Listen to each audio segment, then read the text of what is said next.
So we're live now? Yes, we are. Yeah. Okay, so what do we do now? Put your stuff on mute. My stuff on mute. All right, figure that out again.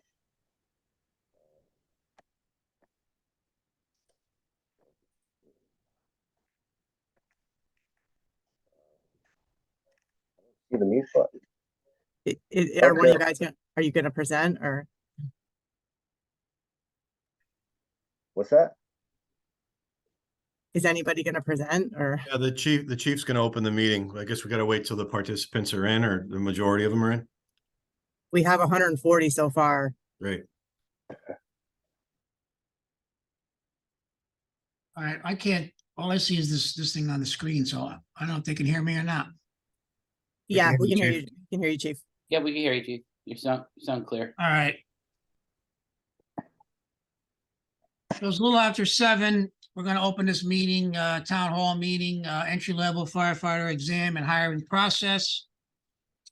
Thank you to everybody that's out there, willing to spend a little time tonight, ask us some questions. We'll tell you a little bit about our department, and hopefully you'll walk away tonight with either an intention of definitely taking the test or maybe changing your mind. But I hope that you're on here because you want to take our exam. So just quickly running through the agenda, we'll do some welcome and introductions. We'll talk about the city of Norwalk and the fire department, the whole process for the written and oral interviews, the CPAT for Connecticut Fire Academy itself, your probationary period, a little day in the life of a firefighter, and then we'll end it with question and answer, and we'll wrap it up at the end. So I am Chief Gino Gatto, Chief of the Norwalk Fire Department. Also on here is one of my assistant chiefs, Ed McCabe, our Deputy Chief of Training, Joe Capola, and Lieutenant Scott Rywalt is also joining us this evening. So Michelle's not on, right? No. No, not yet. All right. So I hope you realize that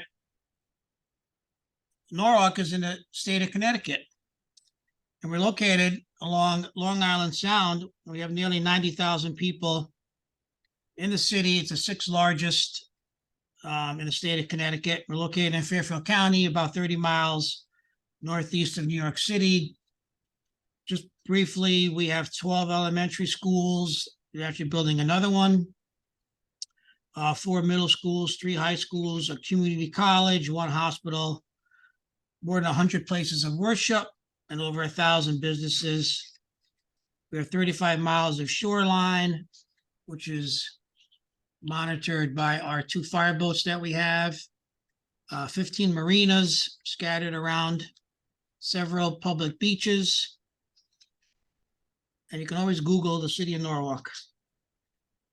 The fire department itself, we are strictly a career department. We have 133 line firefighters and officers deployed into 4 shifts, which is 33 personnel on duty. And we have staffed 5 different fire stations throughout the city of Norwalk. Our frontline apparatus, we have 5 engines, 2 ladder trucks, heavy rescue, and a command car. We also provide that marine and fire rescue capabilities through use of our 2 fireboats. We also have support staff in the fire marshal's office, training division, apparatus maintenance, emergency management, myself, and 2 assistant fire chiefs. So the fire department is called upon by both its residents as well as its neighbors for emergencies, emergency medical response, hazmat, rapid intervention teams, confined space, et cetera, et cetera.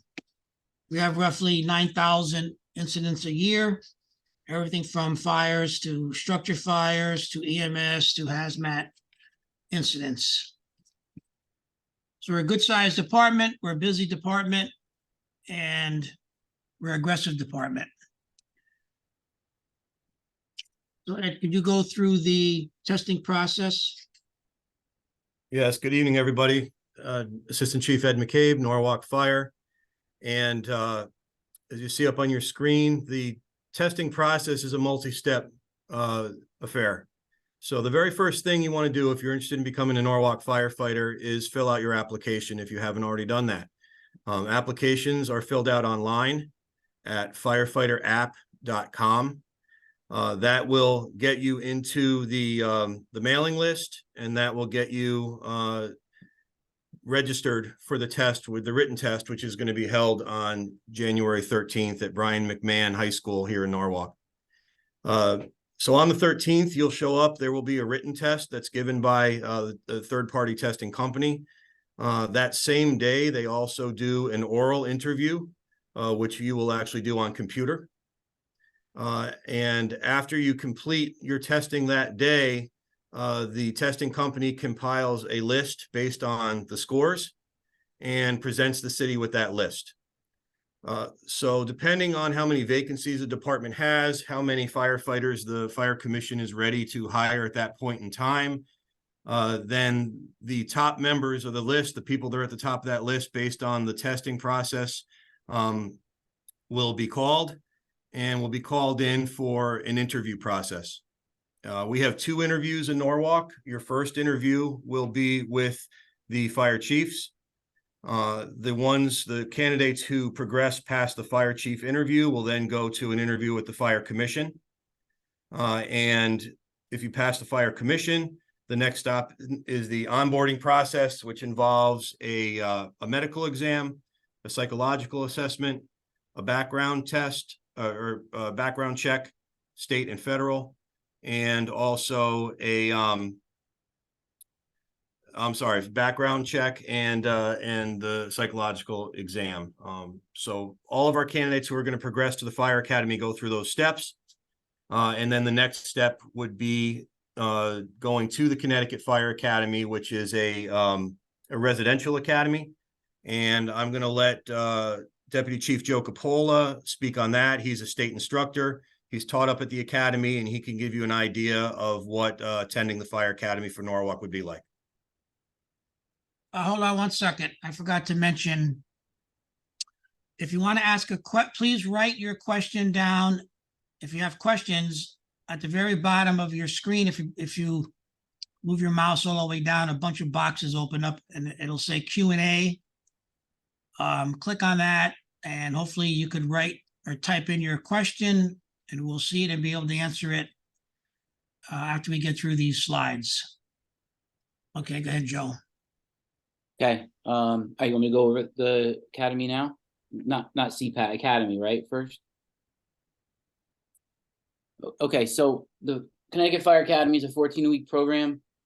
It's a very intense program. It's a live-in program. Firefighter candidates report to the Fire Academy on a Sunday evening for the week, and they stay there till Friday afternoon when they're dismissed. And that process goes on for 14 weeks.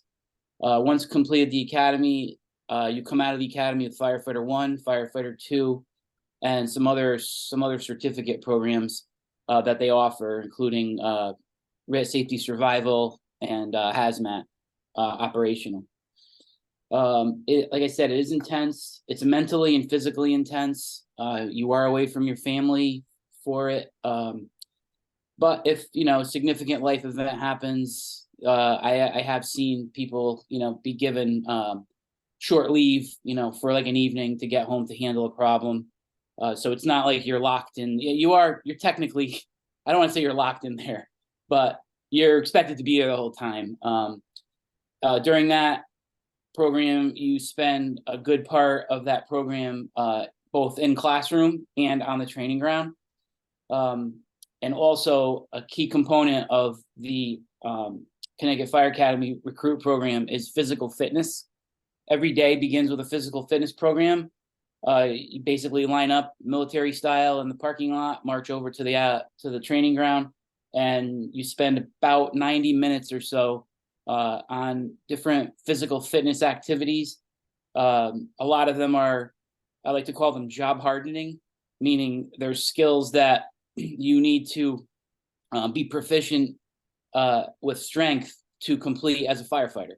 Hoisting ladders, hitting tires, lifting tires, things like that. It's a pretty intense program. They do a really good job with it.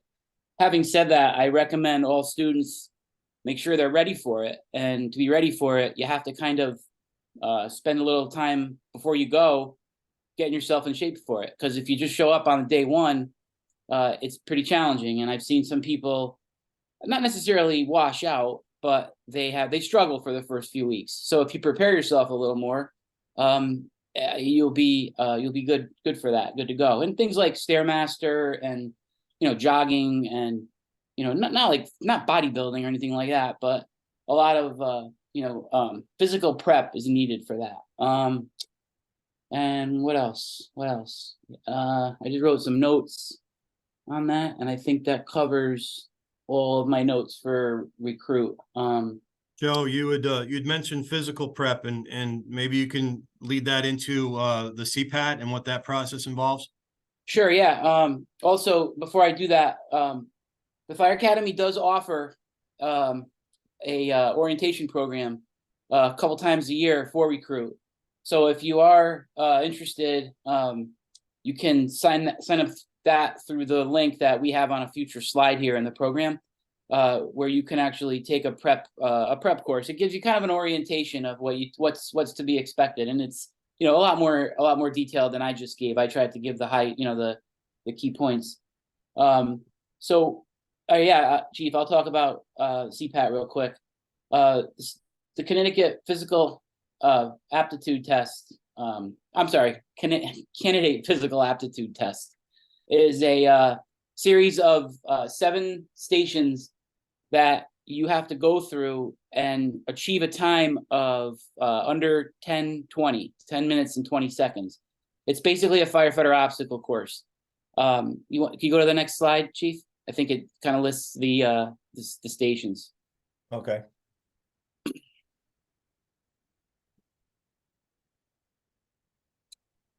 Oh, maybe not. I thought I saw it. think so. That's all right. I can go over them. I know what they are. It's in there. So I'll just keep going. We'll find it. So for CPAT, There you you go, sign Joe. up. You sign up for CPAT through the Connecticut The Fire next Academy. one. Sorry. That's it. There you go. There we go. Okay, so you sign up for the program for through the Connecticut Fire Academy portal. It's called ACADIS. It's acadisonline.com, cfa.acadisonline.com. You can sign up for both CPAT and you can sign up for the orientation for recruit through that. CPAT is delivered. Actually, I was just texting before the meeting to one of my people I work with at the academy, and they just opened. They just put out the notice for CPAT for the spring. CPAT registration opens February 1st, 2024, and it's the actual sessions will begin on the first week of March. The sessions there's 5. When you sign up for CPAT, there's 5 sessions. There's 2 orientation days, there's 2 practice test days, and there's 1 final test day. And a lot of people get confused on that, and I'll explain that really quick to you. The orientations, I highly recommend that you attend. They give you a lot of pointers on how better to handle the stations and what you can do to prepare yourself for those stations. And I'll go over the stations in a second. The 2 practice tests are basically official tests. If you go to 2 orientations and you pass the first practice test and you complete all the stations in under 10 minutes and 20 seconds, you won't have to go back. I don't recommend that you just go to the last day. I've seen students do that. They don't go to any orientations, they don't go to any practice tests, and they go on the final day. And if they have a problem, they basically don't get their CPAT card. And that's not good. You don't want to do that. So go to all of them. If you pass early, great. If not, and you need more help and you want to go back and work on something, that's fine. You have all that time to do it. And that program runs over a few weeks. So it's not like, once you go to, the 2 orientations are probably a week or 2 apart, and then the 2 practice tests same, and the final is about the same. So they'll run a few different sessions during the spring. So I recommend you sign up early. They don't necessarily fill it up or turn anybody away, but I do recommend you sign up early. Okay, so some of the stations that, I'm sorry, the card itself, when you get your CPAT card, if you pass, that card is good for 18 months. And you don't have to redo that again until, if you're unsuccessful in getting a spot on a job somewhere, you can always go back and take it again. The CPAT itself, it's, as you can see from the slide that the chief put on the screen, you have to navigate 8 separate events on a closed course within that span of 10 minutes and 20 seconds. And then again, each event simulates a physical skill or function that firefighters do experience on the job. The first station is a stair climb. You're on a Stairmaster, and before you do any of the stations, you're actually put on a 45-pound weight vest, a helmet, and gloves. If you're going to CPAT, I recommend you wear sweatpants. Do not wear shorts. They're not allowed. They'll turn you away. You wear sweatpants and sneakers, a loose-fitting shirt, things like that are all recommended. Good footwear, good solid, supportive footwear for some of the stations. The stair climb, you get on the stairs with the 45-pound weight vest. They actually put 2 more weights on your shoulder, each weighing 20 pounds. I'm sorry, each weighing 10 more pounds. So you have actually, during the stair climb, you have 65 pounds on you. You have to do 1 minute and 30 seconds on that stepper without touching the rails at a pace of 60 steps per minute, which is, you think it sounds like it's easy. It's not easy. And it's a slow pace, and it kind of has you hanging your leg up longer. And I've seen people really fatigue out quickly on that. The way you could practice that is, if you are a member of a gym, you can set the Stairmaster to that CPAT function. All Stairmasters have that on them. You just have to ask somebody in the gym to show you how to do it. And you can do that. Or you can go to a place that has a lot of stairs and just do a lot of stair climbing. You don't have to pay for a gym membership, do any of these things. The second thing you're going to do after you've completed the stair climb is you go right to a hose drag, and you drag 150 feet of hose, just basically in a straight line, and then a sharp right into a box, and then you pull the hose into the box, hand over hand, until the mark is reached. The equipment carry is, you basically have 2 saws. You carry 1 on each hand, and you walk, I'm not sure exact distance. I want to say it's probably about, I think, 70 feet. And then you come back, go around the drum, come back. That's the, and you you put the saws back in the compartment. The ladder raise and extension is a 24-foot 2-section ladder that you have to raise hand over hand and lower hand over hand, fully up and then fully back down. During that, it's critical that you do not let the rope slide through your hand. That is a failure. The next one is a forcible entry prop. It is they give you you get a 10-pound wall, and you have to basically hit. I always equate it to like a carnival kind of thing where people, they hit hit to get the bell. It's kind of that like dull thud hit that you have to make this this device move. It takes takes anywhere from 10 to 30 shots to get it, depending on the strength of the person. There is no time limit. There's a time limit on the whole thing, but you do it as quickly as you can. And then the search rescue drag, you actually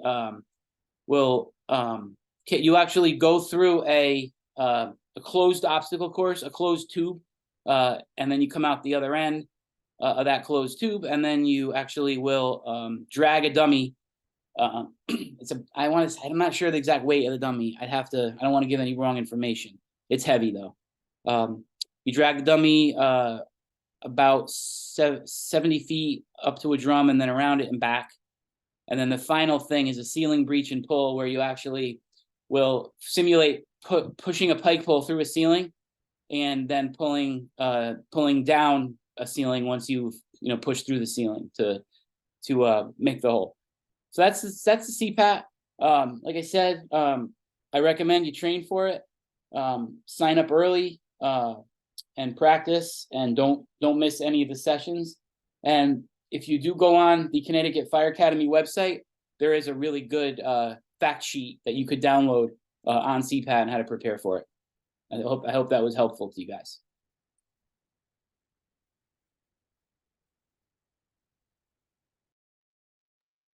Is that good, Chief?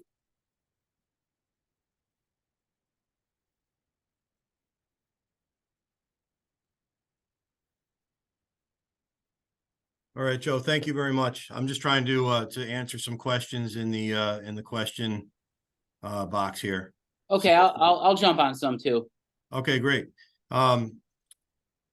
We also want to talk a little bit about if you were to be hired, for you that are not as familiar with the fire service, what does coming on the job look like? What is the daily life of a firefighter? What is the shift entail? And to give you a little bit of light on that, we're going to hand it over to Lieutenant Scott Rywalt, who is at Station 3 tonight. He's on duty, so if you hear the bell go off and he disappears, that's where he's going. But Scott's been good enough to join us. You there, Scott?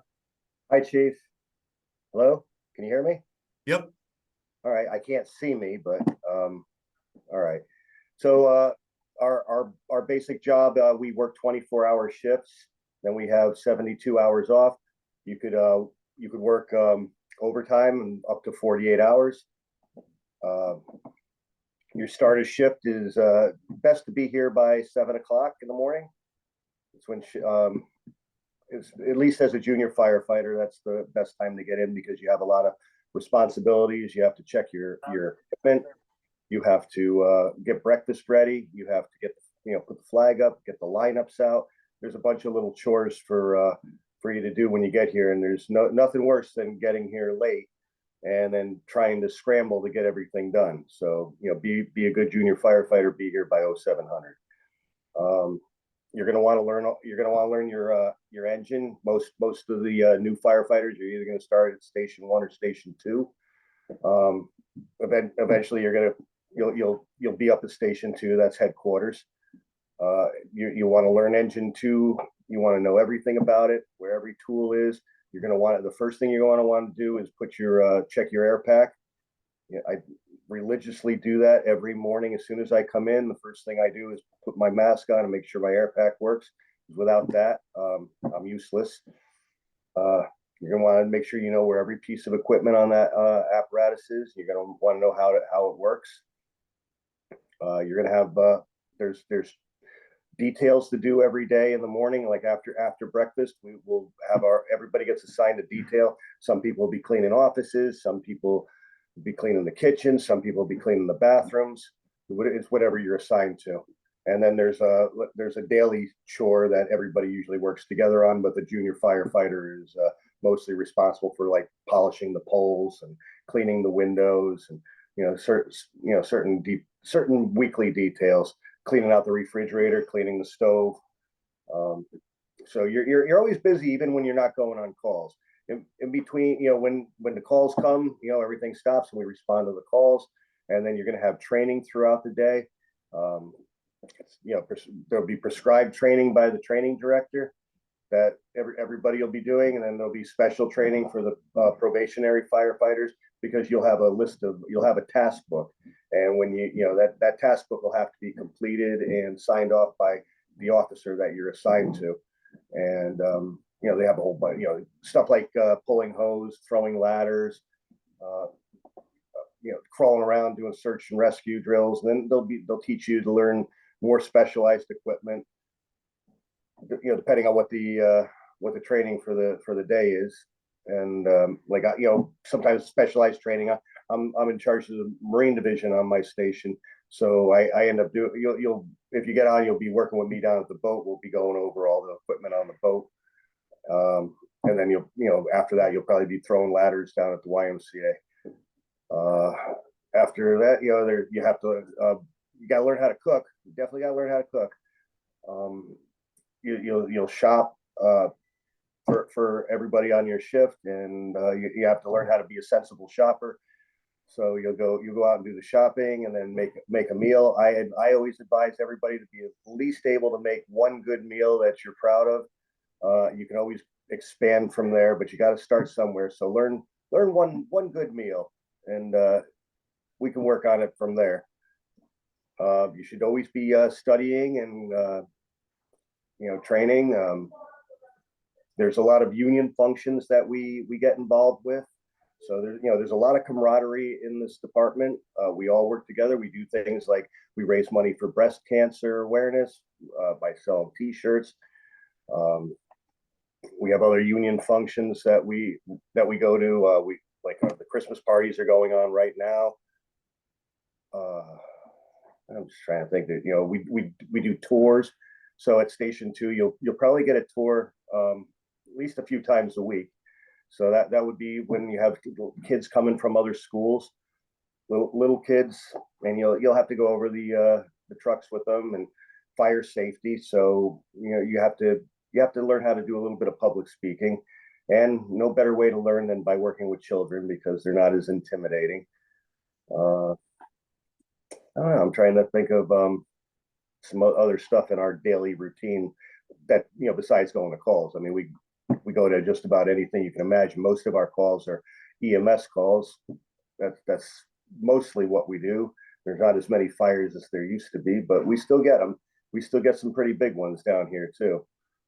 A lot of motor vehicle accidents. We're up on I-95 and Route 15, and sometimes the back roads and Route 7 as well. But I'd say almost every shift I work, I'm up on I-95 or something. I don't know. Think I'm missing anything there, Chief? I mean, it's all good, Scott. It's a lot of information, and we're gonna take questions at the end. So I'm sure anything that you didn't answer, if anyone has information they'd like, they can shoot a question through. What would you say what for you? What's the best part of the job, Scott? What do you love about it? Oh, it's really hard to put my finger on exactly what I like the best about it, but I really love the camaraderie and the shift work and working with a team and actually developing my team. And I don't know, I've been having a really good time. I've never really had a bad shift, and I mean, it's great getting out there, and it's great. Sometimes we win, sometimes we lose. There's nothing better than saving a life, but that's not our day-to-day thing. So I'd say, like, what I do the most of here is come in and really blend with my shift and helping my guys be the best that they can be. That makes me happy. I mean, when I see us all doing good as a shift, I'm happy. But Great. Thank you, Scott. That's awesome. And we'll touch on the daily routine of a firefighter a little bit more under the Q&A. I do want to backtrack a little bit because I'm seeing in the questions that people are having questions referring to what's the written test, what material should I study, what is going to be on it. We should say that the written test is not administered by the fire department. It's administered by a third party. That company is Morris and McDaniel. That's public information. However, we don't have any access to the test ourselves. But a lot of these tests, be it a civil service exam, which we are not, this is a private exam the city gives. They're all very similar. So if you're looking to study for this test, if you go online and you Google entry-level firefighter exam, there's a lot of good study materials out there. There's a lot of practice tests that'll probably be similar to what you're going to see that will get you in the right mode for the type of questions that they're going to ask if you've never taken one of these tests before. Again, if you look at your screen, our written test is scheduled for January 13th. There may possibly be a second day, January 14th, if depending on the number of applicants, that the testing company will really determine whether there's going to be a second day. And if you've already filled out your application with Firefighter app online, then you will receive updates as far as any changes that are made in the date. As far as what time the exam is going to be given, that hasn't been announced yet. But again, the best thing, if you're interested, is get that application in and you'll receive these updates as they come along. A little more information on the written test. Like any test, you want to come in well rested and calm.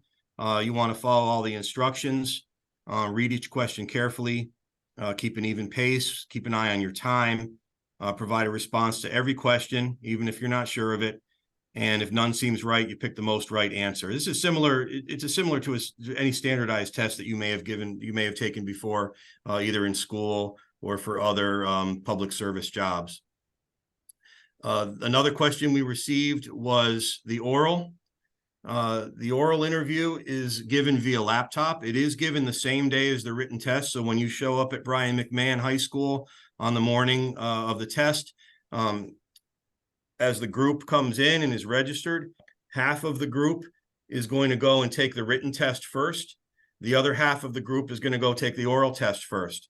When that time period is up, the two groups will switch. So by the time you've left Brian McMahon that day, you will have completed both the oral and the written portion of the firefighter entry-level exam. So the oral interview, it's done via laptop. A second in-person interview will be scheduled for the candidates, again, who process through the process. So if you get to the next step, your next interview will be an in-person interview with the fire chiefs. Questions may involve work history, ability to work with others, motivation, decision-making ability. When you show up, because you are going to be on camera and you are going to be recorded, you want to dress in professional attire. And you'll want to share your work life experiences, any volunteerism that you've done, your educational experience. You want to show that you're a motivated, trustworthy person, somebody that the department is going to want to make part of our team. Fire-related experience is not required. Some of the other questions we're asking that: do I need to be a volunteer? Do I need to be, on another department before I take your exam? The answer is no. This exam is open to everyone.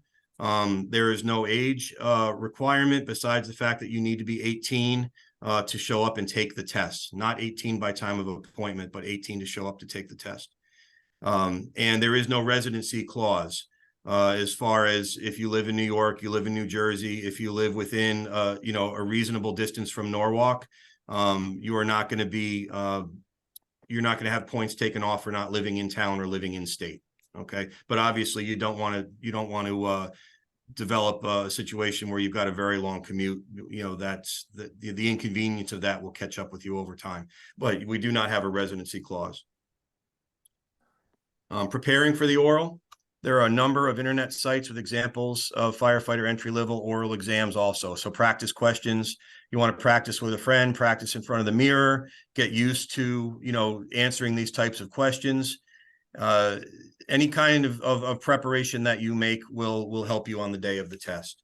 There is no official study guide, and there are no official questions for you to study for the Norwalk test. Again, any kind of questions that are out there on the internet will help you to be prepared. Okay. I'm going to just go ahead and answer some of the questions that are in the question box. Are quick ones. I've typed in a few of the answers. Some of them I can just answer live here because they're quick, and I see that some of them are repeating as well. Let me go down to some of the ones that are coming in that are repetitive. Okay, laterals. There's a bunch of questions in the question box about laterals.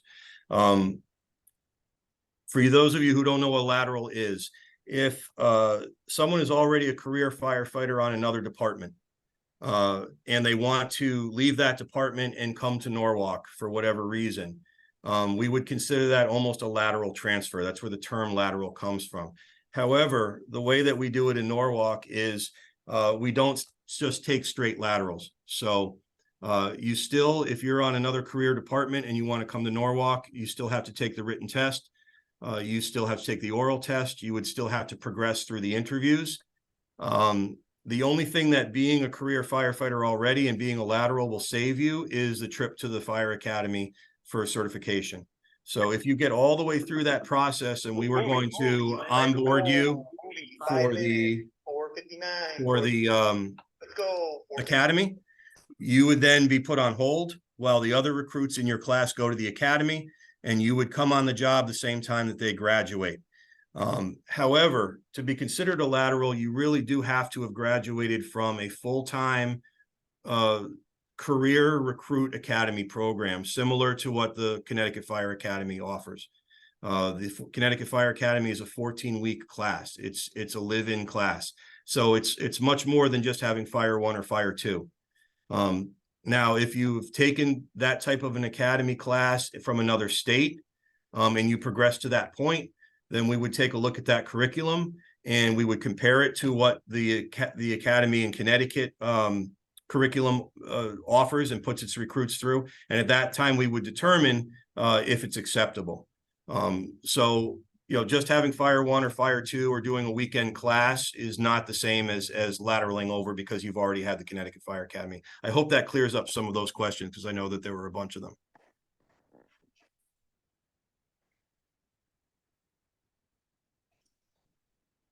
Okay, I'm just going through some of these other questions.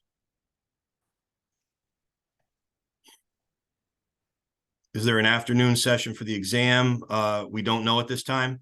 I know in the past, they had everyone report in the morning because you do have to get through both the written and the oral. So I would bet on it on a morning report time, although that has not been announced yet.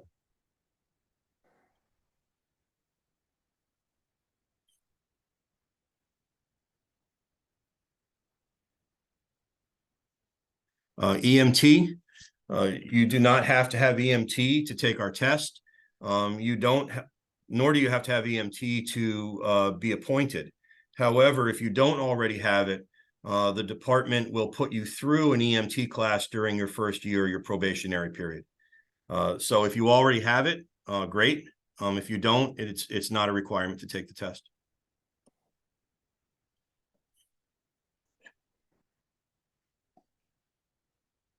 Do you still receive some income during the academy? It's a good question. Yes, if you are chosen, if you get through the testing process and you are chosen to go to the Connecticut Fire Academy, you are already a Norwalk employee. So you will be on payroll and you will be covered by Norwalk, City of Norwalk benefits. You know, that's a little ways down the road, but yes, you will be paid to go to the Connecticut Fire Academy. After you graduate from the Connecticut Fire Academy, you will come on the line and you will then start your probationary period. And I'll talk a little bit about that since that's one of our slides.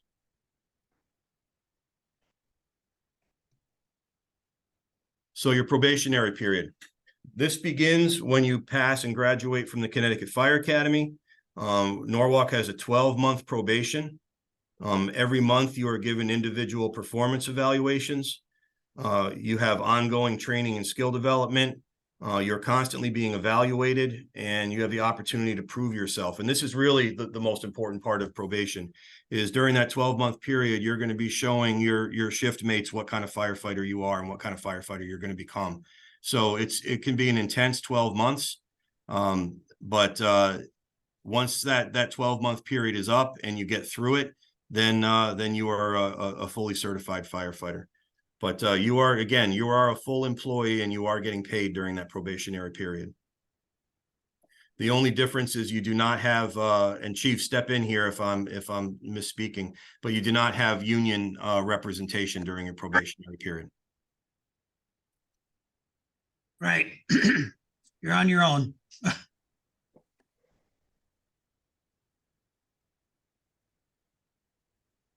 Just going to scroll through some more questions here.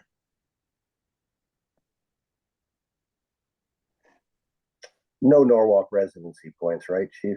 No, the city No. does not. The city does not give any points, extra points, I should say, on the test. So there are no points for residency. There are no points for military experience. What I can say about that is if you were to advance to the interview process, the final interview process, certainly all of your experience and everything you've done will be taken into consideration. But you're not given extra points in the initial phases of the test for residency or for military or for anything else for that matter. Your score is your score. There's a question about buying back military service time. We have done that in the past. We have bought up to 2 years. I don't know if they still do it or not. Does anybody else know that?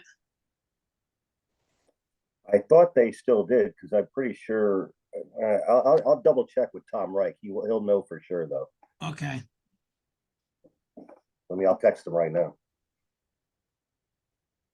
Here's a question that says, can I go back to edit my application to add recent certifications such as EMT and CPAT to my application? Yes. So once you fill out your application at firefighterapp.com, we'll receive it. It'll go into the list of registered applicants.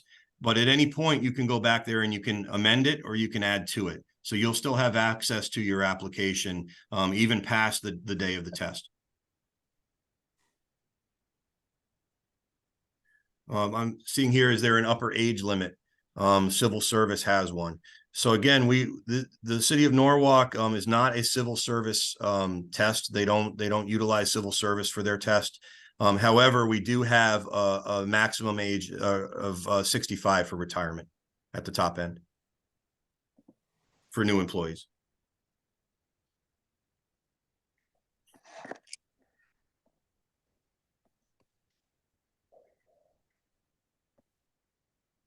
There was a question about if I can't make the 13th or 14th, will there be any possibility to make it up? The answer is no. Those are the two test dates. Unless there's some kind of major blizzard or something to that effect where everything is shut down. But the 13th and 14th are the only days this test is going to be given.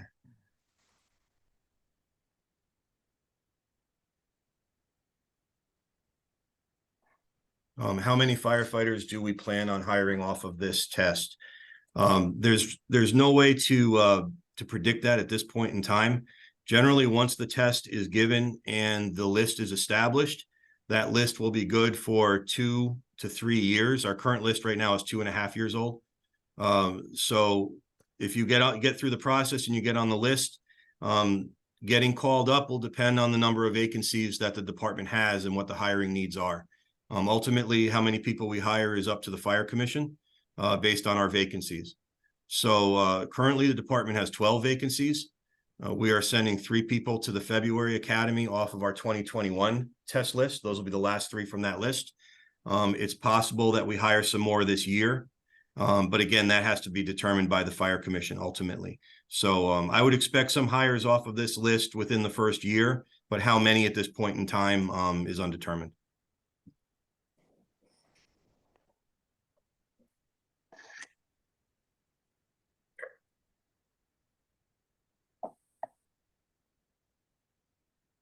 Chief, there's been a couple of questions also on the pension and benefits programs. I've been answering the questions. Basically, the easiest way to answer the questions in the short period of time we have here tonight would be to have anybody who's interested in looking at that. They can go to the City of Norwalk website. That is norwalkct.gov. And if you search departments and you search the fire department, our current collective bargaining agreement is on our contract is on the website, and you could basically, it's public information. You could download it and you can look at all of the benefits for fire department that we offer that are in the contract.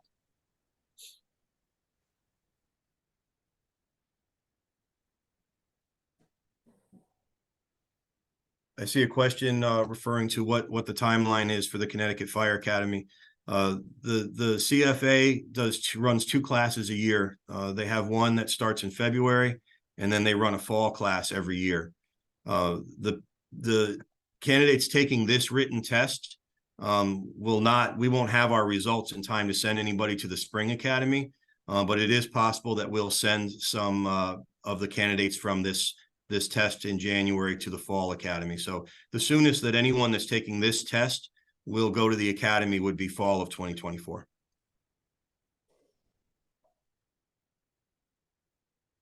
Hey, did you talk about probation yet? Yes, the probationary period. You talked about it? Yes. All right. If anyone has questions that I didn't answer, feel free to get in the question box on those.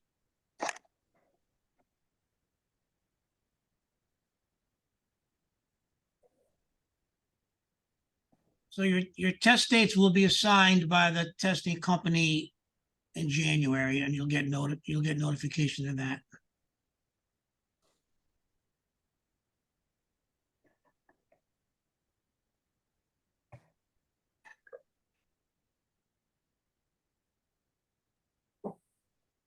So somebody's CPAT was expired May of 22.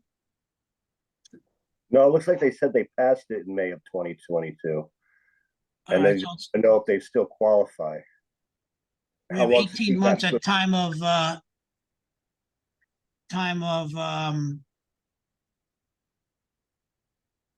the conditional offer, right? I think so. How long is the CPAC good for?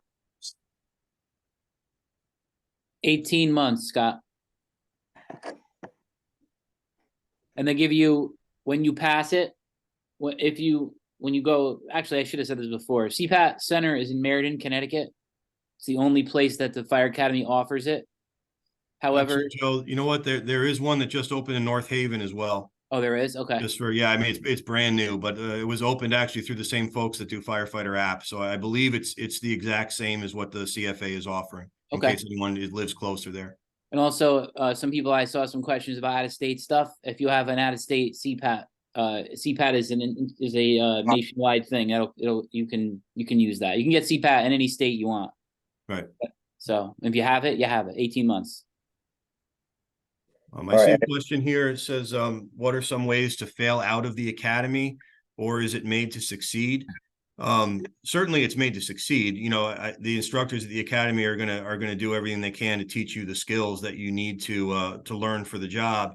However, you do have to physically be able to perform the skills. So I'm sure there's a line, and maybe Cap or DC Capola could speak a little bit on that, since he's an instructor at the academy. Oh, I'm sorry, Chief. I was looking at questions. Can you ask that again? Yeah, one of the questions, Chief, is what are some ways to fail out of the academy, or is it made to succeed? And I said, you know, certainly the instructors there want to help you to succeed, to teach you the skills you need, but you do also have to physically be able to perform the skills. So maybe you can elaborate on that a little bit. Yeah, there is every opportunity given to members who are in the academy class to pass. They grade you. You're given. You need to maintain a 70% average on all of your tests and your classroom work, and you have to obviously you have to pass Firefighter 1 and 2 tests. There's one test actually for both that they offer, and also the physical agility part of it. The physical I'm sorry, not agility. The physical fitness component of it. It's very supportive. If you're having trouble, they work with you. I haven't really seen. You sometimes, I'll be honest with you. There is sometimes people who realize a quarter of the way through it, half the way through it, that's not for them, and that's fine. You know, there is. If you want to, if you're trying and you're passing everything, all your classroom stuff, everything is good, and you're struggling with hands-on parts and physical fitness, they're going to get you where you need to be to pass. The academy's not designed to wash people out or fail people. They're given every opportunity to be successful, and not only that, there's a great amount of time for people that are in the academy to do extra stuff. Where, like, I'll give you an example. I often do a duty officer there at night, and when you're an instructor that's providing duty officer coverage, a lot of students will come to you and ask you to tutor them, and that's available to every member that's there, and we help. So as long as you're trying and you're getting through and you're getting remediated on things that you're struggling with, you're going to be successful. There's a very, very, very small percentage of people who don't get through the academy. It's tiny. So that shouldn't be a worry. If you're doing your best and you're trying and you're getting extra help when needed, you're going to be successful.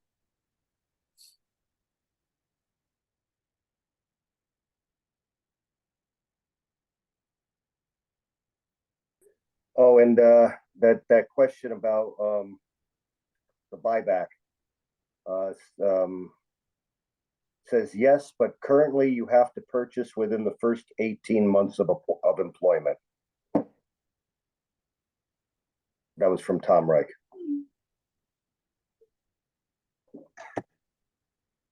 Did you get that? Yeah, we heard you, Scott. Also, there's been a lot of questions asked about CPAT, and the time, as far as the time that you, need to have it and when you need to have it. I answered the question a few times to people out there, and, it's not needed to apply. However, it is needed if you're appointed. So what I recommend, I always tell this to everybody I know in the fire service and all the people that I help and work with, when I'm actually at CPAT, because I am a CPAT peer fitness instructor. I tell them, keep a current card. Just keep a current card. If it expires and you really are serious about getting a job, get it again. If you're, until you get hired, I would recommend you keep a current card. I hope that's a clear answer.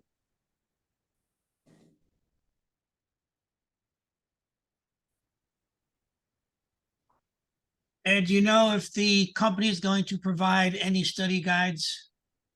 They did last time. Not that I know of, Chief. I don't think that there's any study guides particular to this testing company. Okay. So the people ask that question, that's your answer. My recommendation, if you want to study, Google entry-level firefighter exam.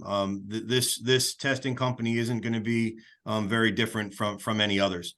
So, at least a general study guide will give you the gist of the type of questions that they're going to ask, the way that these questions are going to be written.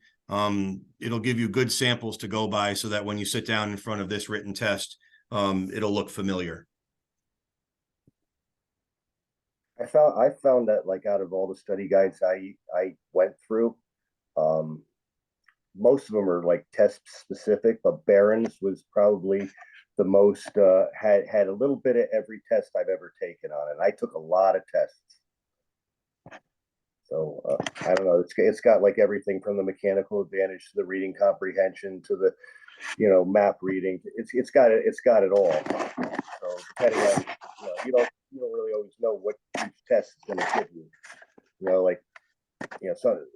Some tests are more reading comprehension. Some tests are, sometimes they have, picking the lesser of two evils for like a psychological profile.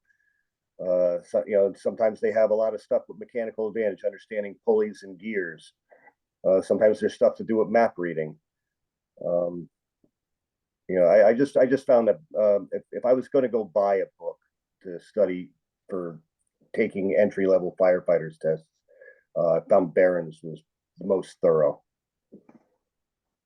Not to try to promote anyone one way or the other, just personal experience.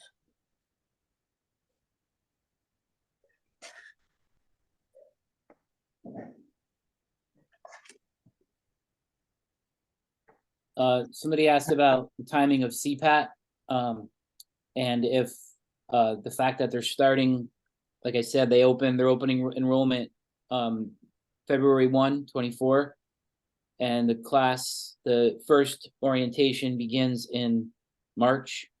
That if you're serious about the job, getting the job, I recommend you enroll in that March CPAT session, and you will have plenty of time to get the card before any offers are made going forward. As Chief McCabe said, we have 3 candidates in the February 24 class for recruit.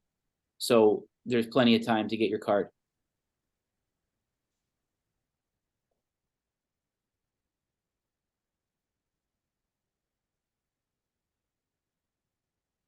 If we're going through any of this too quickly, or if you have questions about the requirements, some of the other information about Norwalk that we've gone over, if you go to firefighterapp.com and look up the Norwalk test, there is a job posting there as well, which might also answer some of your questions, some of the basic questions about the department and what the qualifications are.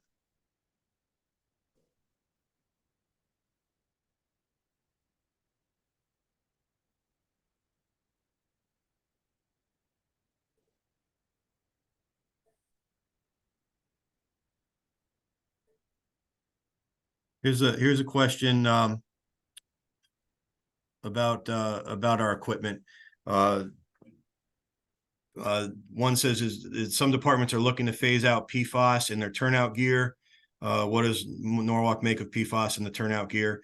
For those of you who don't know, PFAS is a chemical component that was used in firefighting gear for some time to make it waterproof. Our turnout gear is PFAS free. It has been for about the last 10 years. So that's a situation that we've remedied.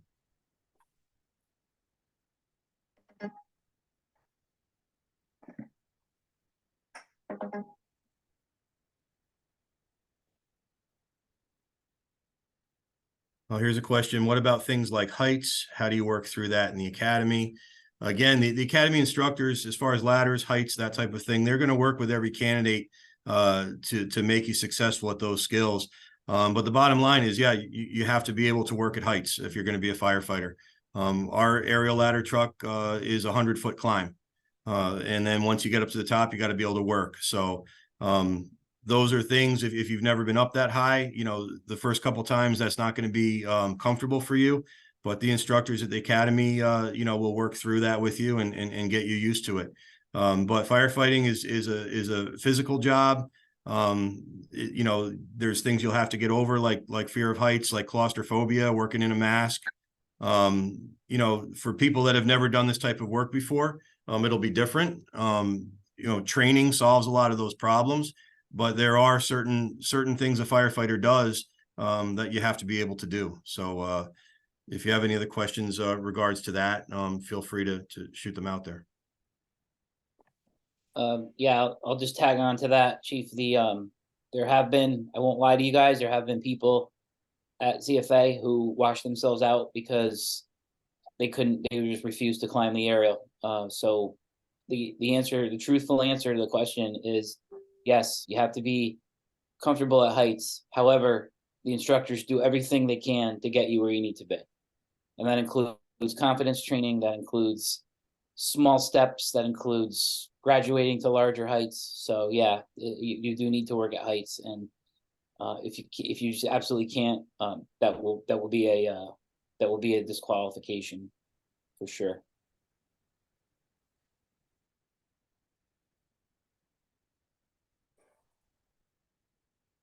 Here's another CPAT question. It says this individual took it at Certify Fit in Connecticut. I believe that is the CPAT center in North Haven that we were just discussing.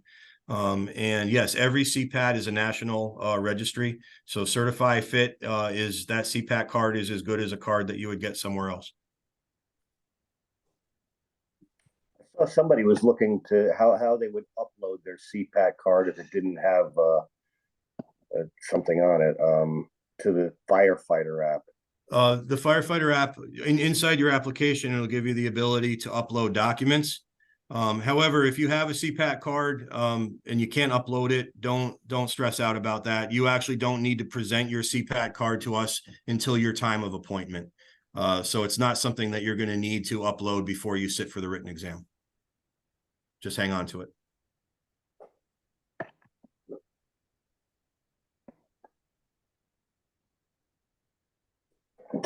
Let's see. Education level factor into hiring. That's really a test. I mean, you take the test, you interview well. I mean, it doesn't hurt to have good education, but it's not going to prohibit you from getting hired. Correct. You do have to have a high school diploma or a GED, though, to sit for the written test. But any amount of education that you've had beyond that certainly will help you out in things like the reading comprehension and just the test itself. So it'll benefit you, but there are no extra points that are given for it.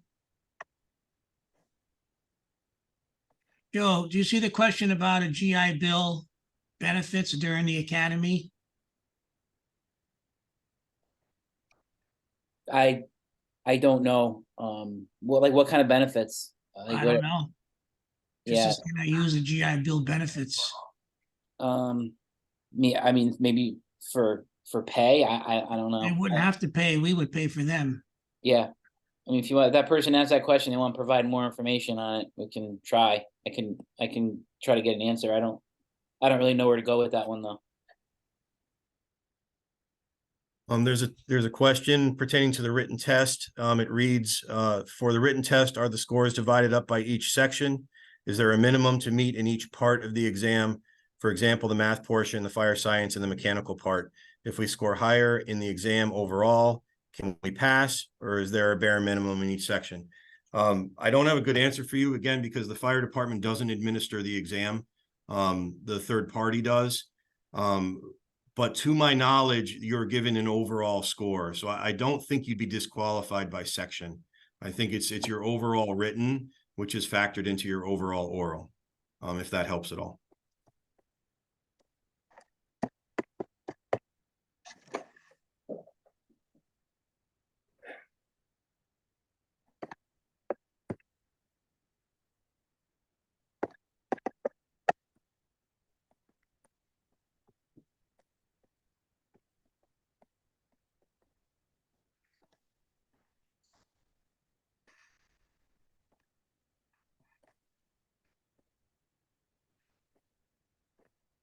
Here's one about vision requirements. And although I can't say what the specific vision requirement is, I mean, correctable with glasses or contacts is certainly admissible.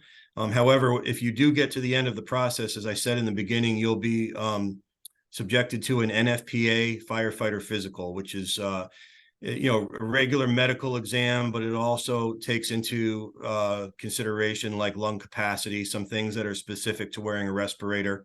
So the eye test would be part of that NFPA physical that you would need to pass at the very end of the process before we send you to the Connecticut Fire Academy.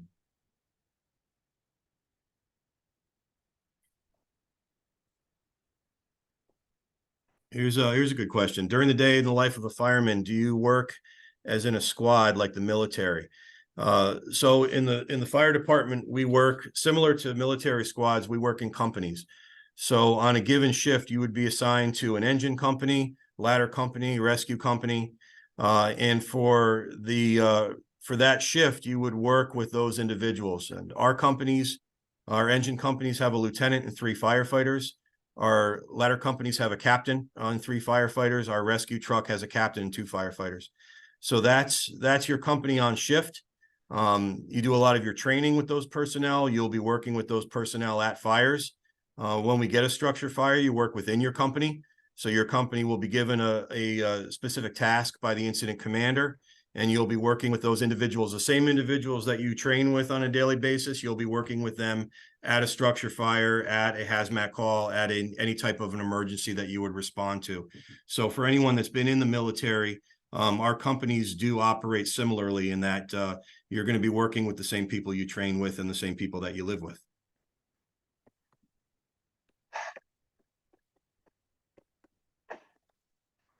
A question about mutual aid responses.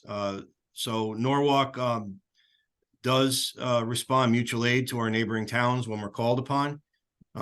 If you're not familiar with the geography around Norwalk, we're the biggest department of all of our surrounding towns. So we're bordered by Westport, Wilton, New Canaan, Darien. So we will call on them from time to time. If we need help, they'll come into town, give us a hand. More often, we end up sending a company to them when they get their fires to give them assistance. So we do work in mutual aid with the departments that are around us. And on occasion, we'll also train with them as well.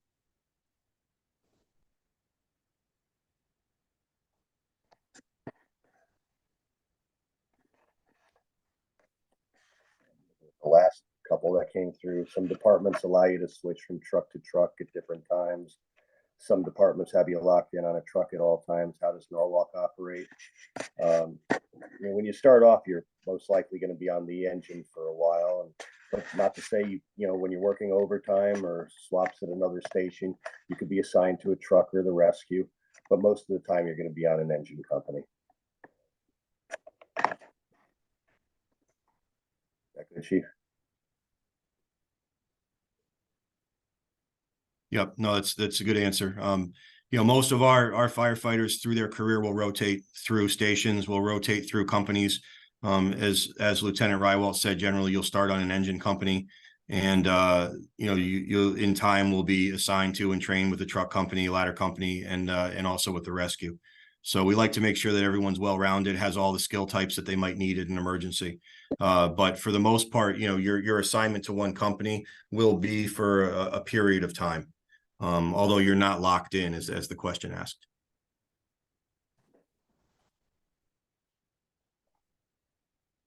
Well, there's questions that are like, when is the soonest job offer? Just want everybody to know that if you have to go to the academy, the state offers 2 classes, one in February, one in September.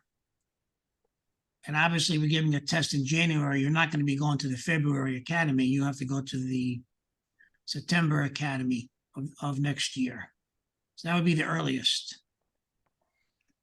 Followed by the following year, February, and then the same year, September again. You know, as long as the fire commission wants to keep hiring people.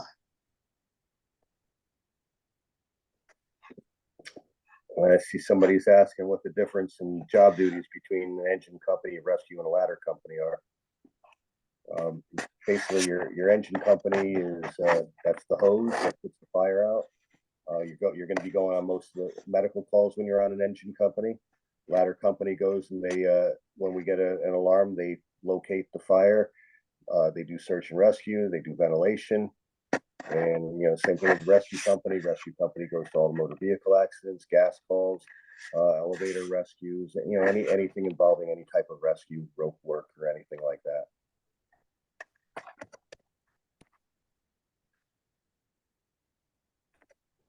I see some people are trying to register for this test, and they're trying to do it through the app, the Fire app thing, and they're having trouble with that. I don't think that's how they're supposed to go about it, though, right?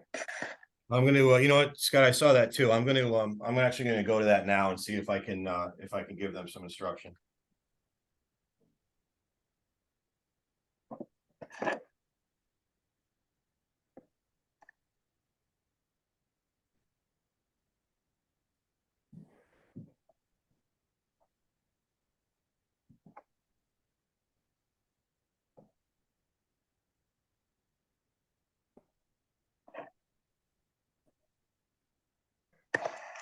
Can you be assigned to an engine company if you have fear of heights?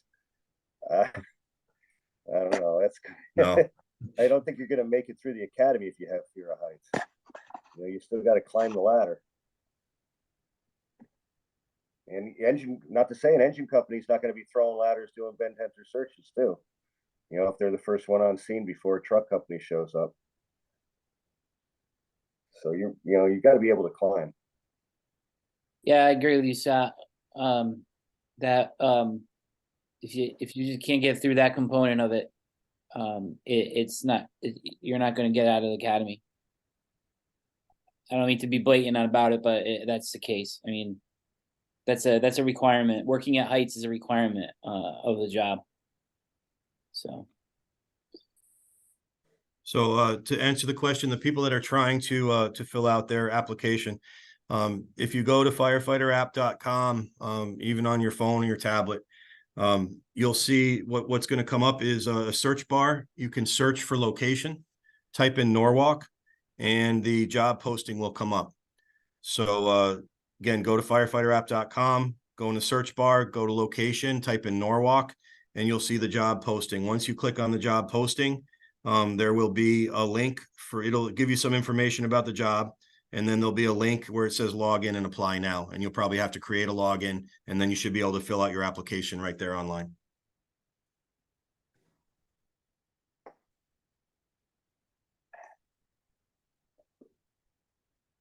Safety protocols when dealing with gas leaks or potential explosions.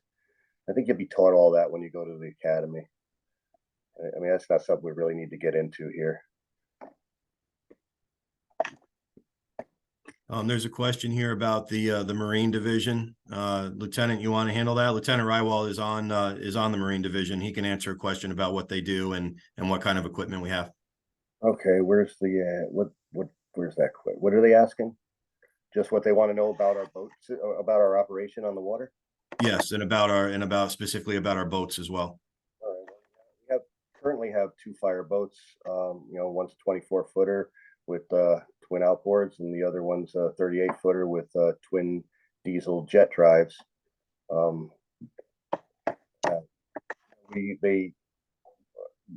don't know, we have we respond to, you know, any kind of accidents out in the water. We respond to fires on the water. We also respond to anything with polluting the sound. You know, we try to mitigate that. We work closely with the Coast Guard and all the other agencies on the water. We work with the police department. We work with so Norwalk. We would our immediate is Westport and Fairfield to the east, and you know, Darien, Stanford, and Greenwich, you know, to the west, and we could respond all, you know, all the way out to Long Island. You know, it's more of a specialized area. You don't get assigned to the boat when you first get here. Some people have OUPV licenses, and then you know, others just a safe boaters certification with a personal watercraft endorsement. I'd say, you know, we've had some pretty good calls out there. Sometimes, you know, we've gone from everything from, you know, people jumping off the bridge and trying to locate them in the mud, to we've had boats explode. We've had a lot of search and rescue stuff we do with the Coast Guard. So, you know, you have to learn search patterns and how to operate the navigational equipment on the boat. Do all kinds of like training. Like one training I give everybody in the department, we do a man overboard training, which is great because we can do it in the winter and the summer. So in the winter, I can put you in the exposure suit, have you over the side, and we practice pulling people back in. You know, and we also have like a small inflatable that we keep on the 38-footer. So because that 38-foot boat costs us almost $700,000, and a lot of time when people get jammed up out in the water, they end up in places we really don't want to put a $700,000 boat. So we have a little inflatable with a small outboard, and we've used it on numerous occasions to make rescues where people we could just shuttle them off of where they're jammed up from and put them on our boat and then bring them back in. Trying to think of any other questions that I might be able to answer about that operation. I enjoy it. You know, I don't know. It's different. You know, it's like you do fire training all day long. You know, we're always throwing ladders, pulling hose, stuff. Sometimes it's nice to do something a little different, and it's pretty specialized though. Definitely, if it's something you're interested in, you're not going to be there right away. You know, you're gonna have to pay your dues on the line before you get down to the boat. I don't know. Any more specific questions about that? But that's really all I have on it. Chief, is that all right, Chief? Or you want more? No, that was good. That was good, Lieutenant. Thank you.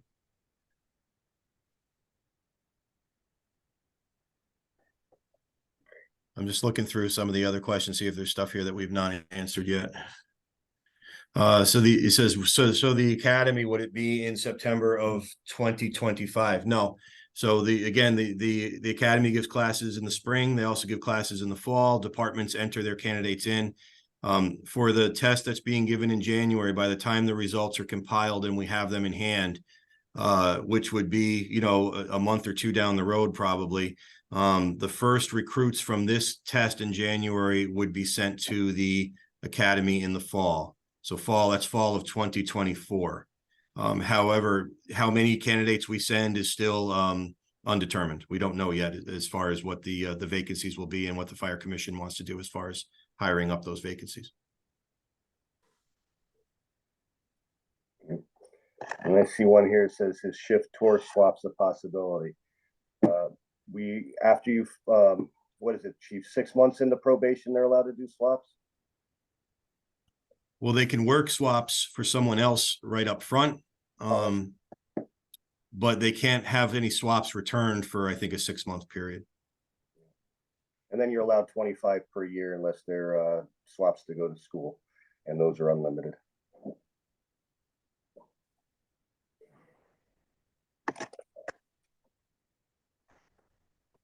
See another question about laterals. If you weren't on when we talked about that before, to be considered a lateral, you would need to have already graduated from either the Connecticut Fire Academy recruit class or one that is similar from a different department or a different state. But to my knowledge, we've only taken one individual from out of state because their academy that they went to, their recruit academy, measured up to the curriculum at the Connecticut Fire Academy. Otherwise, you would not be considered a lateral if you have just Fire 1 or Fire 2. And even if you have been through the Connecticut Fire Academy and you're already a career firefighter on another department, you still have to go through the entire testing and interview process.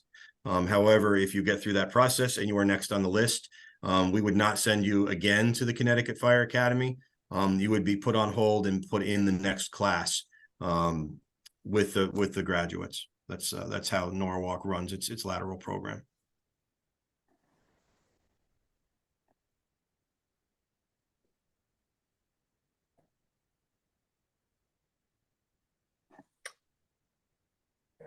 Do we have any kind of tattoo policy? You know, I saw that question, Scott, and I was trying to look. I know I believe it's in the uniform policy. I don't know it offhand. But I believe the way it's written, and I can look this up another time if someone wants to email me directly. I believe it's that all of your tattoos have to be covered if you're wearing long pants and long sleeves. So long sleeve shirt, long sleeve pants, cover your tattoos. Then the department is okay with it by the uniform policy. But I still have to look that up. I'm not positive on that. I'd have to do a little research. I see something about neck and hand tattoos. I'm just not sure what the policy. That may disqualify, but don't quote me on that at the moment.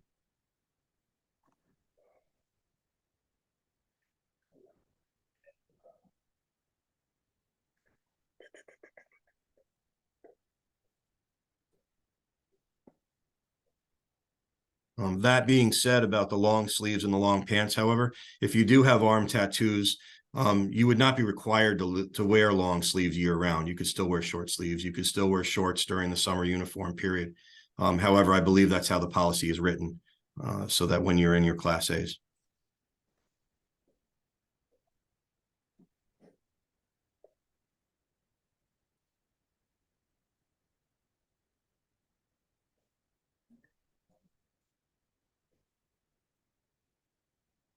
Is the written exam to minimum qualify for the next stage of the process, or are we being weighted based on results?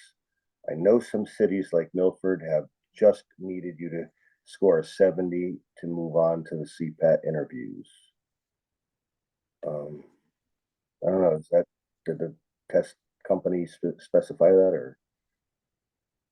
I don't know if the test company eliminates anybody, and I would have to ask the testing company.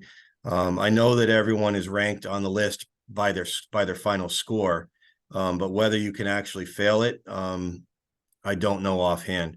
I think go in there trying to ace it, and then you definitely won't have to worry about failing. Yep, definitely.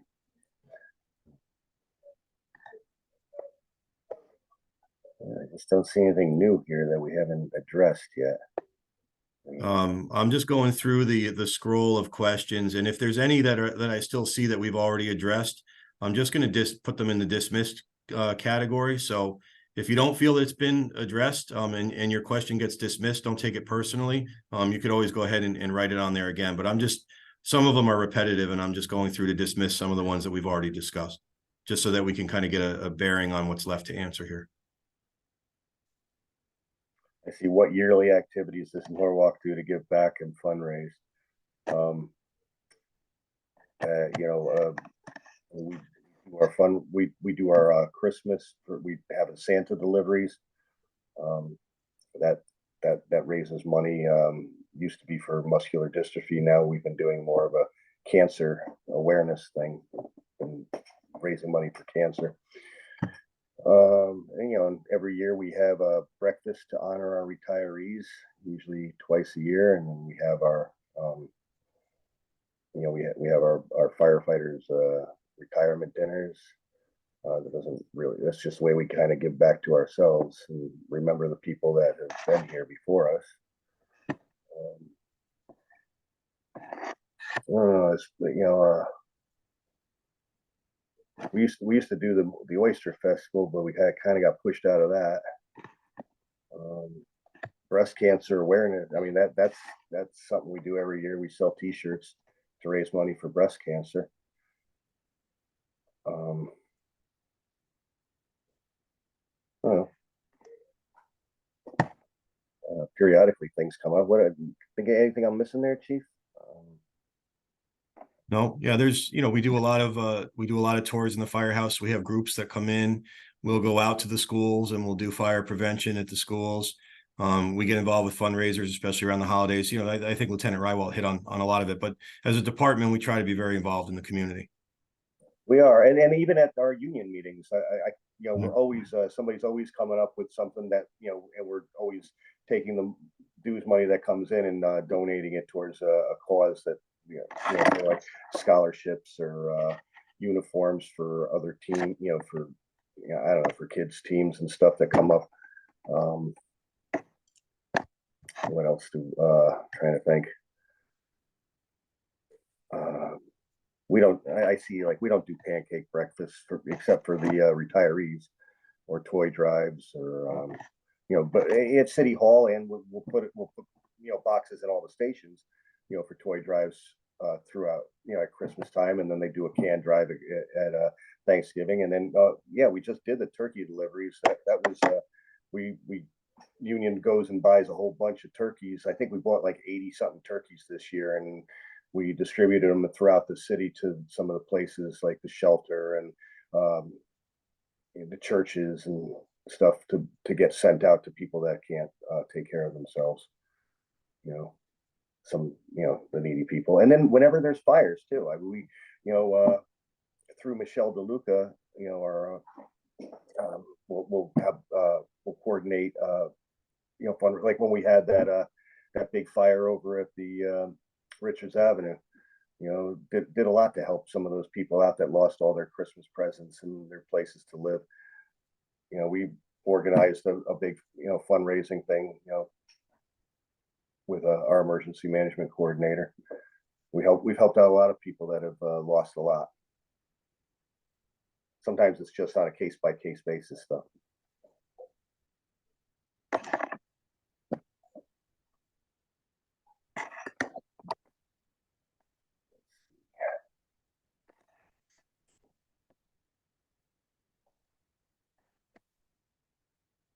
Get more about study guides. I mean, there's a lot of study guides out there. I was only recommending Barron's because that's what I used back in like 2000, and I still flip through it every now and then, and it's just kind of like to me it's a good book to just keep you thinking, you know, on all that kind of stuff, you know, because it's not stuff you think about all the time once you're not taking the test. So like anything else, a lot of what we do here is perishable skills, and if you don't keep up on them, you won't be good at them. But I'm sure there's a lot of good books out there for studying for entry-level firefighter exam.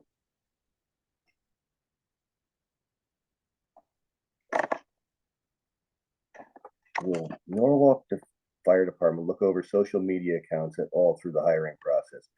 I wouldn't put it past them. You know, it might not be the Norwalk Fire Department, but, you know, anybody can look at your social media. So, you know, best to keep it clean.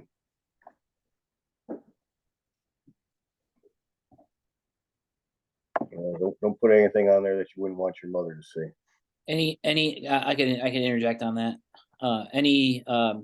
Any company, third party company doing a background check will indeed look at your social media accounts.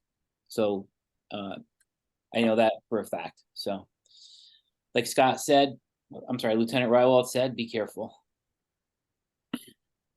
There was another question on background check. So at the very end of the testing process, any recruits that are going forward will be submitted to fingerprinting by the Norwalk Police. and we'll have both a state and a federal background check completed. Here's an interesting one. Is facial hair allowed? I suffer from extreme pseudofolliculitis. The chief is answering that question. Yeah, What's that? I just saw, I was gonna answer that, but the chief Oh. took that one, so. you have to pass a fit test in order to make sure you have a good seal. Yep, that's what I was just gonna say. Okay. Let's deferring. Do we allow people to defer?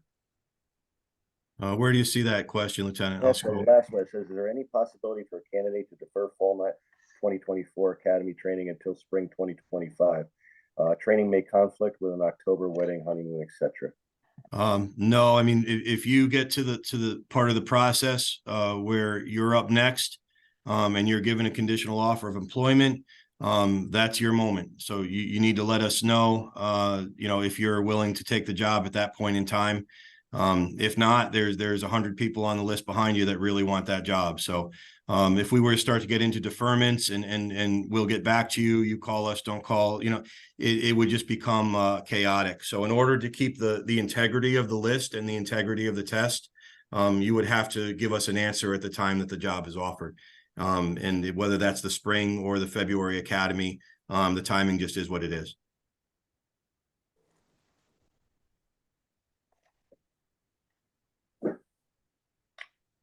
Drug test policy, even with the state medical marijuana card accepted.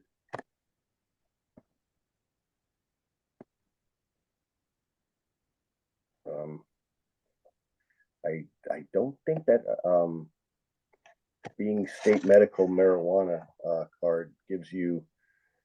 I'm not 100%. Chief would probably be better to answer that than me. But from what I was told, you can't test positive. No, I mean, you would need a clean drug test. How the medical thing would factor in, I don't know offhand, but I know that you do need a clean drug test.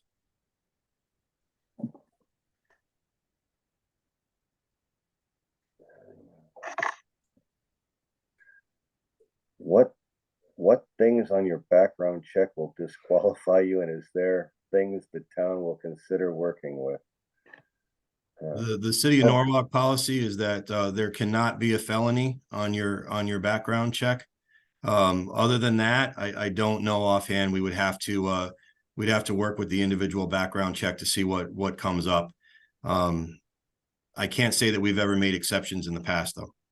I would say one thing though: don't try to hide it, because if there's something that's going to be found, and you're better off coming clean than trying to hide it, because then you're being deceptive and you will definitely be disqualified. If you try to lie to us. I think we answered most of these questions already. I think so. I'm seeing a lot of repeats. Yeah, and I do know that this is being streamed to YouTube as well. And I believe you'll be able to go back if you had any questions, or if you missed the beginning, you should be able to go back and view it on YouTube as well. So anyone that was joining us late and didn't hear some of the early questions answered, you may be able to go back and stream that. Yeah, I don't see anything. I don't see anything we haven't done. Again, another question about the timing of all of this. Once the test is administered in January, the testing company puts their results together. They get them back to us. You're looking at probably a month there. You're getting into later, early spring. And then we would have to determine, who is going to be hired, if there's vacancies that are going to be filled right away, who needs to go to the academy, who might be a lateral. So, it's hard for us to say what the timing of the first hires will be. Certainly the first people that go to the academy will be fall of 2024. How many, we don't know yet. If some laterals come off of this test in the spring that don't have to go to the academy, it's possible they could come on sooner. But my advice right now is if you're interested in the job, and you want to be a Norwalk firefighter, concentrate on prepping for that written and oral test. If you ace that test and you come out the top of the list, that's going to solve a lot of your problems, and it's going to answer a lot of your questions as well. So that's really the main thing to concentrate on this time is getting your application into firefighterapp.com and preparing for that written on January 13th. There was another question about is there any other test dates? The only other possible test date besides January 13th might be January 14th, but that will depend on how many applicants apply and how many the testing company can run through on Saturday the 13th. They may add another day, but the only other day would be that Sunday the 14th.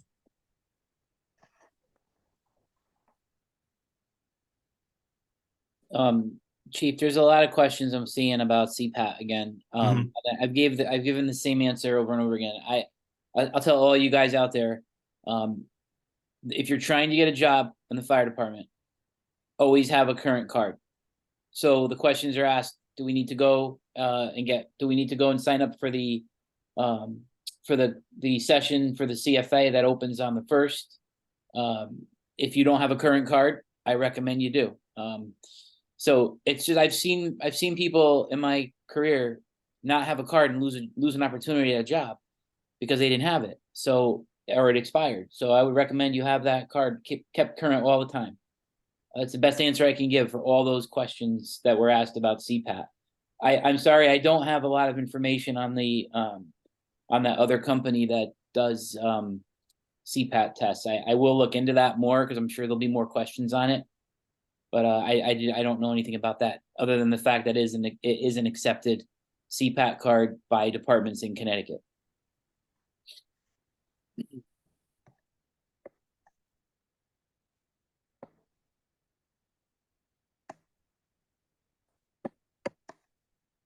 Is there proximity to Norwalk that you need to live in?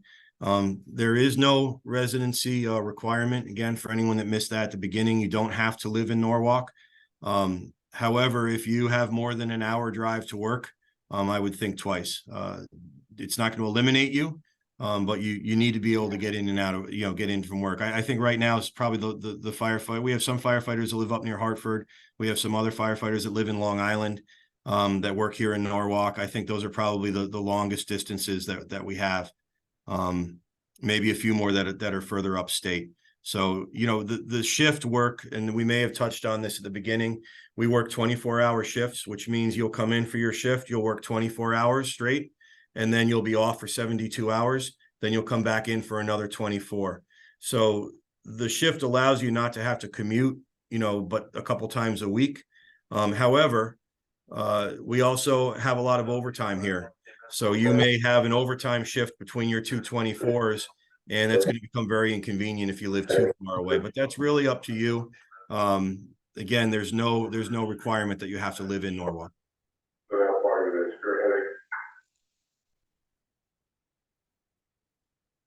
Oh, here's a good question about the CFA, about the academy, Joe. It says, are you allowed to see your family on weekends? Yes, you actually go home on weekends when you attend the Connecticut Fire Academy, and Chief Capola can speak on that a little more. Yeah, I did see that. I answered it quick. Okay. Yeah, you will report on a week-to-week basis for those 14 weeks. You report on a Sunday night. I think you have to be if you lined up for roll call, I believe it's 6 p.m. and at Sunday night, and then their week starts. There is no classes. There's nothing at night really anymore. There's a few things at night. There's not like formal classes being held at night anymore, but the days are full. Days are very full days. You'll be released once roll call is completed at around 5 o'clock every Friday. So you leave at Friday. You have the weekends to yourself. Just be back by Sunday at 6. And also, it's important that you get there on time. And those are all very important parts of it. But yeah, that's it. And holidays as well. You get holidays off as well. Any state or national holiday that takes place during recruit, you don't have to be there that day. So.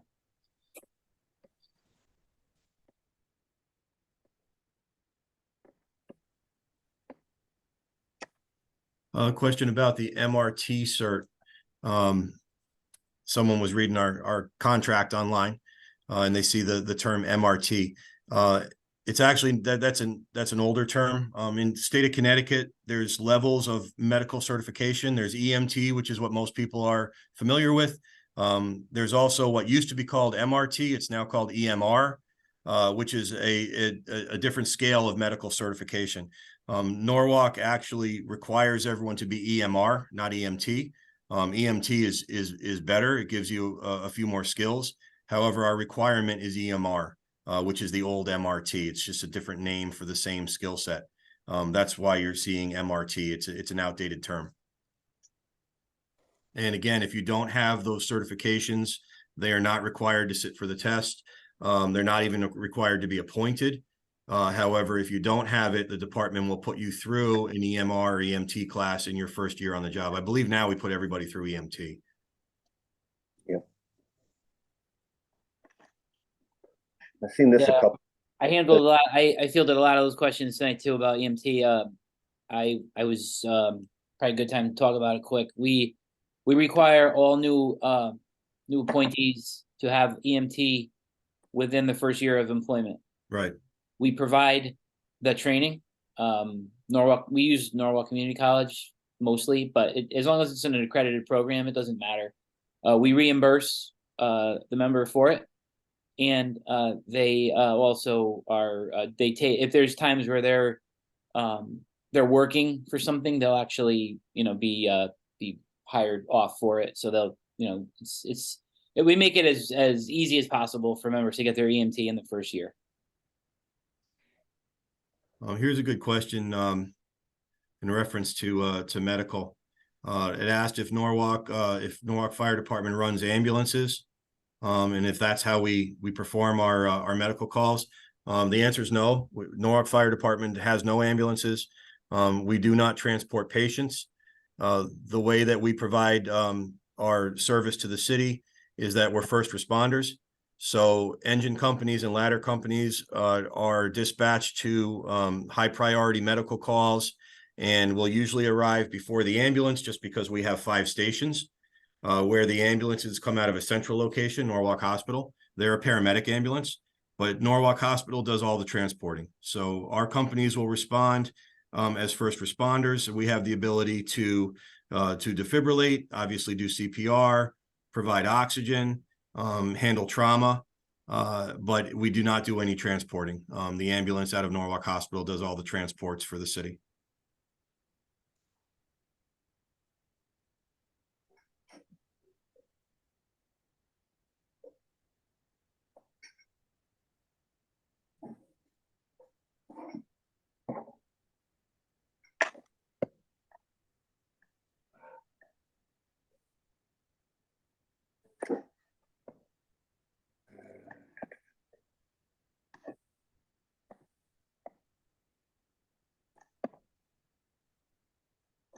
One of the questions just came in. Is there anything going to be taken away from a candidate that would be relocating after getting a conditional offer? I'm assuming that means if you get a conditional offer, you may relocate closer to Norwalk. So we do get applicants from all over the country. And you will be tested and put through the exact same process as everyone else. It does not hurt you to live somewhere else. So if you get through the process and you get a conditional offer and tell us that you're going to relocate from, say, California to Connecticut, no, that would not hurt you in the process that you live further away. I hope that answers that question. Did you answer how to upload your CPAT certificate to Firefighter app? Yes. Once you fill out your application and it's on file with them, you can go back into your application and you can amend it, or you can upload documents to it. You'll still, once you hit send and that application is in, you as the candidate will still have access to it. You can still log in and make changes. So you should be able to upload any certifications that you'd like to.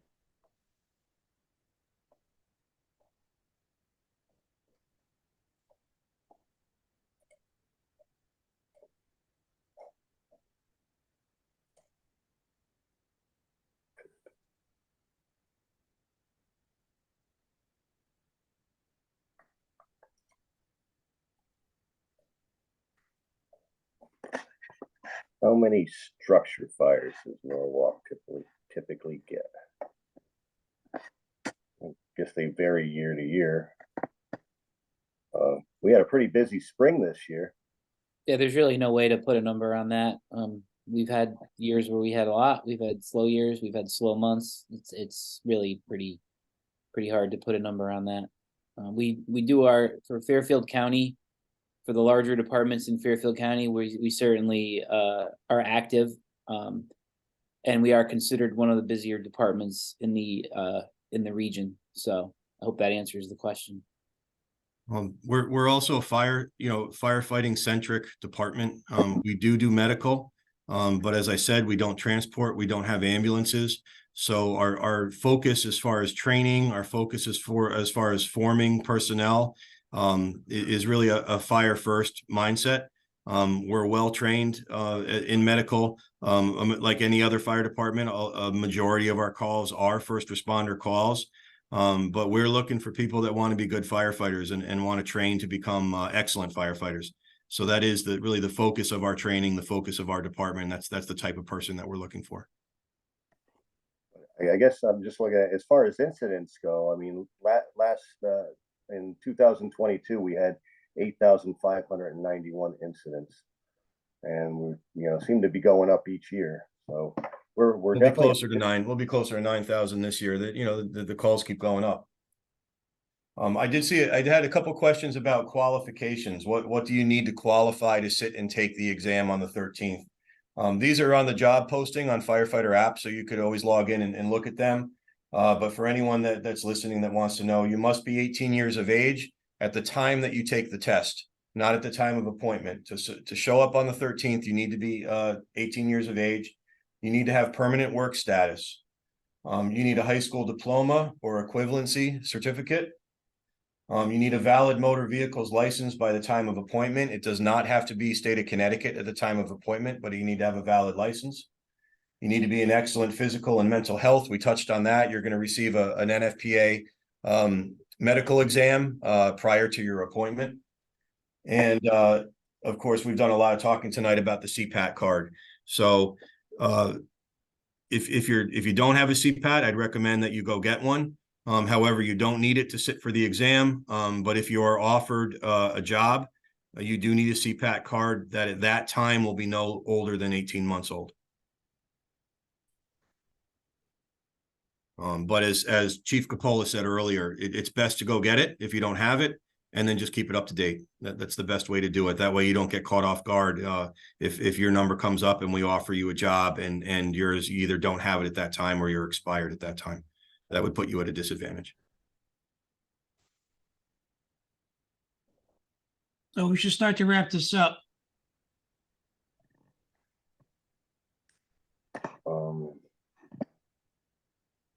So if you're still on the fence, you should really think about registering before the end of the month, which closes on December 31st. Ed, are you going to take any questions after this? Emailed? Yes. If you haven't had a chance, or if you have something that comes to mind that you didn't get a chance to ask tonight as you fill out your application, my email address is at Firefighter app. And that's my work email. You could always shoot me an email here at the department, and I'd be happy to write back to you. That's emccabe@norwalkct.gov. However, again, if you want, it's right there posted at Firefighter app. You can find it at the job posting. How about this? One last question I see floating here is I'm in the process of getting my green card. He wants to know if he should get all the documentation before applying. Yes, you would want to get everything squared away as soon as possible, because again, you do need to have permanent work status in order to sit for the test. That's a requirement that the city has. This is the only Zoom meeting. I see a question on there is at some point Firefighter app may have announced a December 17th Zoom. That may have been very early on, and maybe it's still posted. I'll double check that. But this is the only question and answer Zoom that we have planned on giving. So this is it. There will not be another one.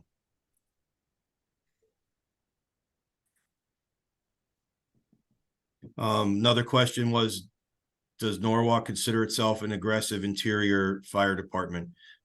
Certainly that's the way we train.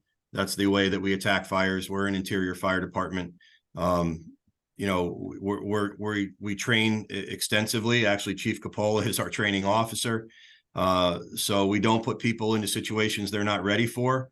But as far as tactics go, and as far as our stance on firefighting go, yes, we're an aggressive department.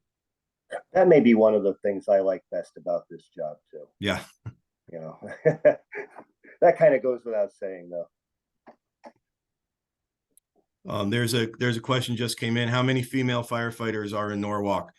We currently have 3, but we have 2 female firefighters and 1 female lieutenant. The females work in mixed. The other part of the question is will females work with female or mixed male and female companies? Always in mixed companies.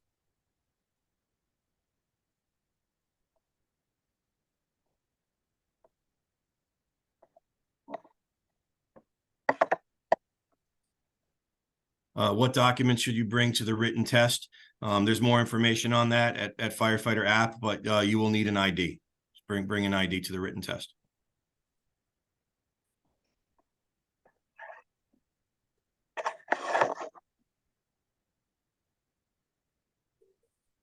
What does Norwalk do for continuing state training, referring to hazmat technician, rope ops, etc.?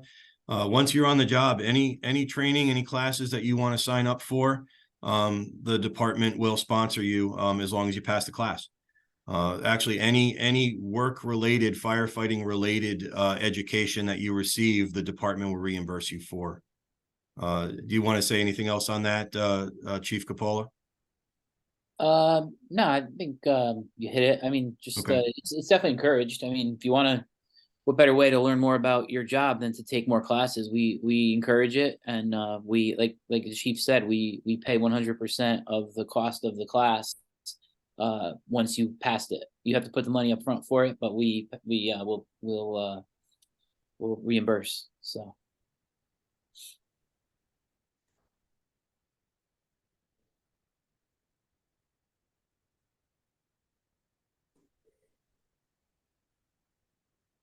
Is the written test a part of the civil service test?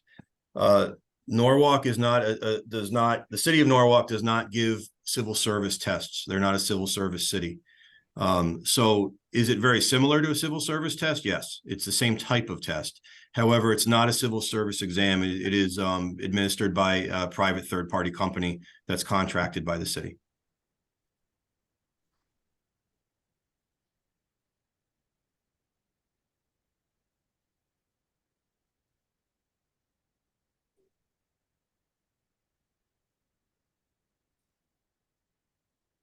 Chief, anything else that you wanted to say in closing?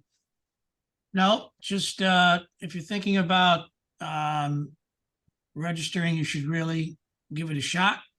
It's a great job. And appreciate everybody's time. If you have, don't forget, this will be available on YouTube. Probably City of Norwalk. I don't know, you have to search around for it. That's about it. Good luck to everybody. Yep. Good luck, everybody. And I'm glad we had such a good turnout tonight. If Right, you have if you've already filled out your application, Firefighter app, you don't need to do anything in the meantime. As more information comes, as times are set for the 13th, you will receive emails from Firefighter app. So definitely, if you've already signed up, put some sort of an alert on emails from Firefighter app. You don't want to miss those emails, because that's how we're going to communicate with you. That's how you're going to get all of your updates in reference to the test. So make sure you open those emails and you read them in a timely fashion. If you've not signed up yet, you're interested in this job, it is a great job. We're looking for good people. I really hope that you will go on to firefighterapp.com, fill out an application, show up on the 13th. It's a great career. And if you think it's for you, then go ahead and put that application in. Right, there were some questions on females. Yes, of course, we're looking for good candidates, female, minorities, it doesn't matter. Absolutely. But don't let that hold you back. No, we're a diverse city. We're a diverse department. We're looking again for the best people. Doesn't matter who. We want good people to fill our ranks. So we answered over 220 questions. I hope we answered the one that you guys wanted. Anything else you wanted to, just contact AC McCabe privately, and we'll try to get you an answer. Yep. Again, my email is on the Firefighter app job posting, so you can find it there.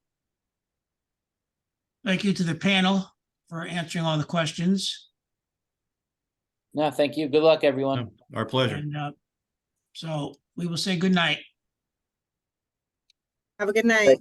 Night. Thanks, Thank you, everybody. Colleen.